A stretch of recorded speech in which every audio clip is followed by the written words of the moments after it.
I want to go back to the WebCare thing real quick, because I know that's something that's been an evolution for you in the recent Mm, years. And I think that it's had a really strong impact on your agency, if I'm not mistaken. mm. So, It has, yes. would you mind sharing? Obviously, we don't have to go into too much detail, but could you share a Yeah. little bit about, how the WebCare came to pass and how that's really kind of shifted your ability to do what you do and grow the agency? Yeah, WebCare, we had always done website maintenance at just some degree over the years, and what our clients are asking us for was we do need dedicated website support, but it has to be affordable. So we created this idea that why can't you have affordable website management services at your fingertips? Why should you have to spend tens of thousands of dollars just to make the core of your website function correctly? The performance is decent, and quite frankly, just having a team that's knowledgeable, just keep an eye on it, you know? And most people, our clients, they're all brilliant at what they do. They have businesses, they're still growing, but they don't know technical stuff. And we thought, well, we're really nice people. Why don't we just help people with the technical things? It's like they don't know.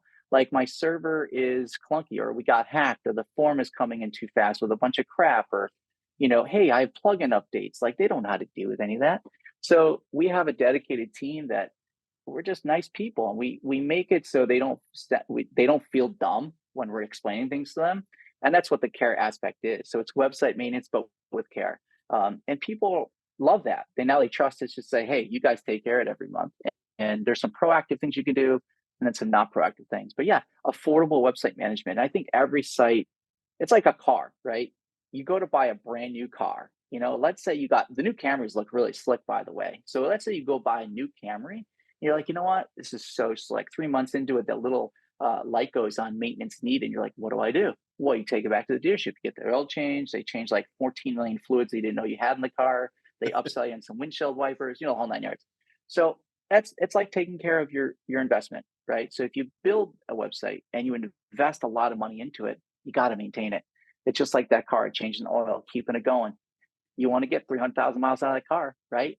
Stylistically, yeah, it might go out of date in 3 or 4 years, but it's going to run and it's going to be a tank. And that's really what WebCare is all about. And I love the way that you've also able to utilize WebCare to as almost a foot in the door, right? Where, someone will come to Mhm. you with an underperforming site, and rather than hitting them with this huge bill for, this complete rebuild and this giant undertaking that a lot of others would do, you've been able to really smartly utilize that to kind of get things up and running and get that relationship going. And I think, I've heard you say a bunch of times how that's really evolved into much bigger engagements for you. Whereas prior to that, it may have just kind of ended up being nothing.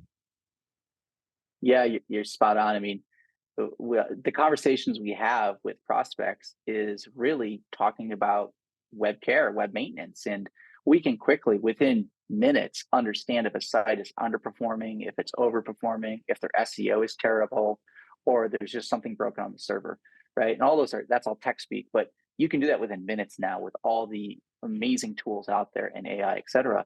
So to your point, it's like well, we want to help them quickly, right? And we want to show immediate value without blowing the bank. I hope you enjoyed this content. If you want more content like this, make sure you click on the link on the screen or check out your most popular podcast platform where the full episode is there. And until next time, have a swank day. What are you doing? Go check it out. Click on the link. I'll see you soon.